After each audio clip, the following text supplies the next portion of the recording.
I wanted to talk about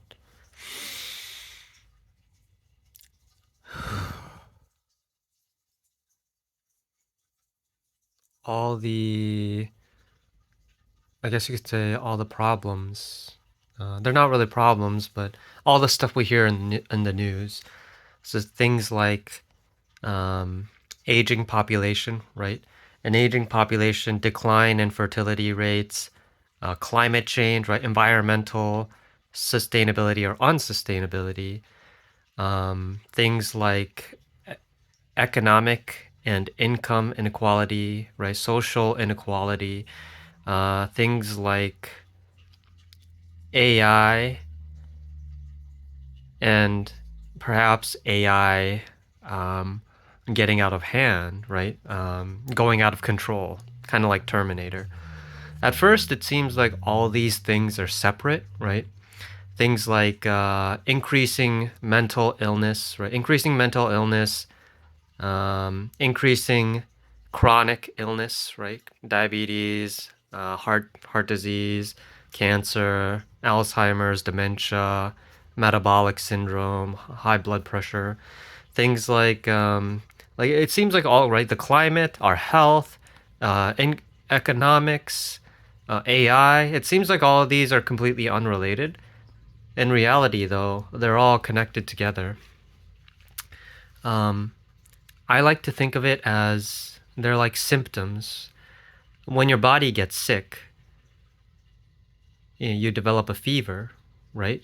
Or you cough or sneeze. But the symptom is different from what's at the root cause. What's the root cause, right? Your cough isn't making you sick, right? You're coughing because you're sick, right? Because you have a bacterial or viral infection, right? So all of these, right? Climate change, economic inequality, social inequality, food waste, AI, um, uh, invasion of privacy, right? Loneliness, right? All of these are symptoms, right? They're all symptoms of the same thing. What is that thing?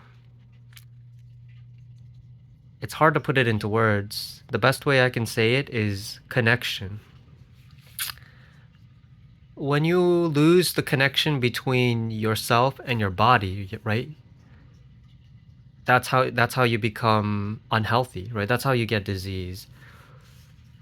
But when you reconnect, right? When you reconnect to your body, that's when you heal, right? That's when you recover. When you lose your connection between your body and your mind, you develop mental illness, right? Mental diseases, right? But when you reconnect your mind and your body, right? When you when you have that mind body connection, right? Whether through movement, meditation, therapy, other things, right? Going to nature, that's when you recover, right? That's when you reconnect, reinvigorate yourself, right? That's when you become mentally healthy.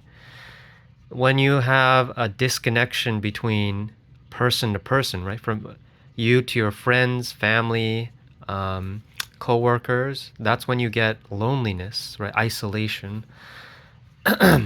But when you connect again, right? When you truly connect heart to heart, right? From person to person, that's when you get a renewed sense of community, right? Being engaged with people.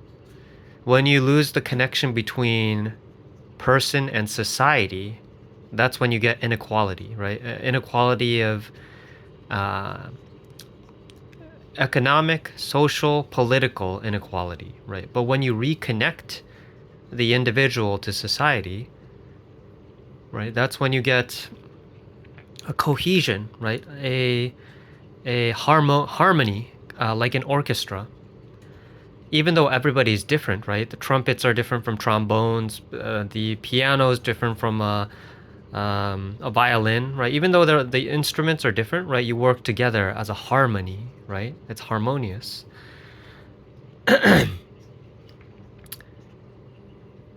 And when you lose connection between humanity and nature, that's when you get ecological unsustainability, right? Soil erosion, topsoil erosion, deforestation, ocean acidification, right? Climate change, right? Waste, right? Food waste, landfills, right? All these air pollution, all these problems come from humanity and nature not being connected, right? But um,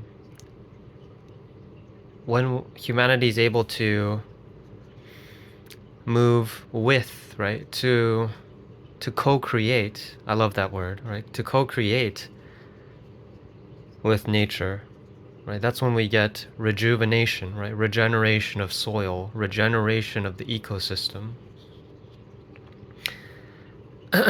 And when human beings are separate from AI, right, AI, robots, um, machines, automation, right, when we become separate from that, um, that's when it leads to Terminator, right? AI gone rogue. But when we connect with it, right? When we um, integrate, when there's a symbiosis, I like to call it biosis, right? Silicon biosis, right? When there's a merging between man and machine, right? Then there's a harmony, right? A harmony that develops, like our mitochondria in our cells, right? The mitochondria used to be a completely separate prokaryotic organism, right? It was a bacteria or something, right? That eventually became incorporated, right? A part of our own, right? So the mitochondria and our human cells, um, developed a symbiosis, right? And it could be the same. We could do the same with AI, right? A silicon biosis or silica biosis. So all these things, right? Whether it's mental, physical health, whether it's social health, whether it's spiritual health, ecological health, right? Whether it's all these things, right? All these things really have to do with connection, right? Connection to your mind, connection to your body, connection to nature, connection to each other. It all has to do with connection. And so it's exactly like the proverb, the famous saying, if you want to go fast, go alone. If you want to go far, go together. And together, right, with your mind, together with your body, together with each other, together with nature. So it's all about connection. The root of all these issues, the root cause, not really cause, but the root source of all these issues is how disconnected we are. And when I say we, I don't mean you personally, but we as a whole, as a humanity.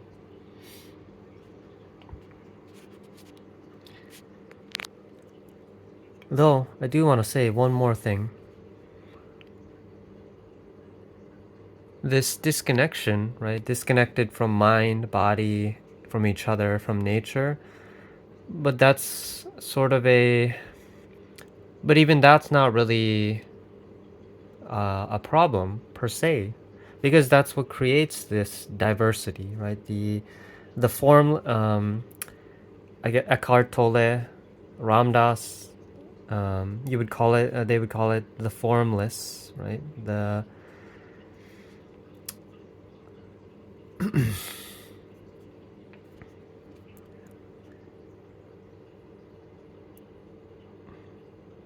It's the best way I can put it is tragically beautiful.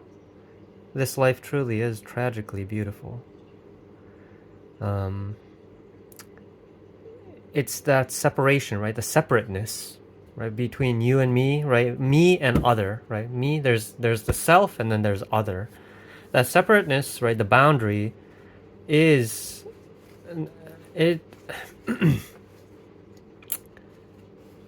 It's not a problem, but it seems like it's a problem. It seems like it's a problem. So, kind of just borrowing from like Zen masters. It's when you kind of see like the oneness, the totality of all things, right? When all things are one, right? When there's that, when you know everything is just right, right? With beyond a shadow of a doubt, everything is one, right? When you feel that, then you finally begin to learn, or you finally experience life through the myriad diversity in which it unfolds. So it's like the best analogy I can come up with is like enlightenment, right? Awakening, right? A human being awakening is like going up a mountain, right? And you reach the peak, right? The top. But then once you reach enlightenment, you go down, right? You go back to ordinary life again, right? But with that sense of you see the whole picture, right? You see the whole thing, right? You see the high, right? You see you're awakened, right? So you see the peak, but you also see the valley too, right? You see the depth of it as well. You see the peak and the valley, right? You see the entirety of the thing. So, borrowing words from Ramdas, right?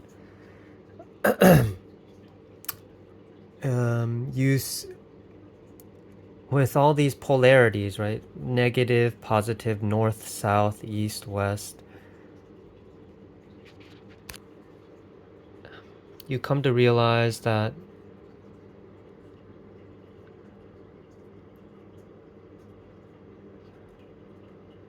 there's the one that lies behind the two.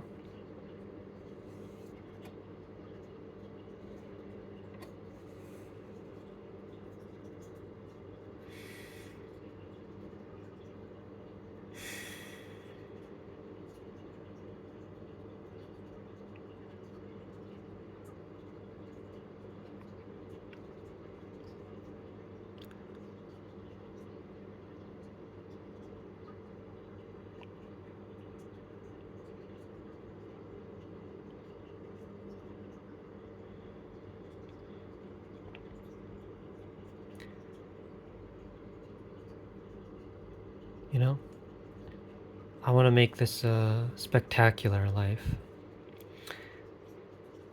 a brilliant life, a life that, you know, when I'm on my deathbed, I can say that it was worth it. All of it. All the pain, the suffering, the joy, the sadness, the grief, the excitement, the nervousness, the peace, the calmness, the love, the hatred, all of it. The whole totality of my life, right? All my life, my thoughts, my feelings, my doubts, my fears, my beliefs, my convictions, all of it, right? Every breath I take, every food I eat, every time I poop, every time I drink water, every single moment that it was, right? That it was worth it, right? Every single moment. That's the sort of life I'm envisioning.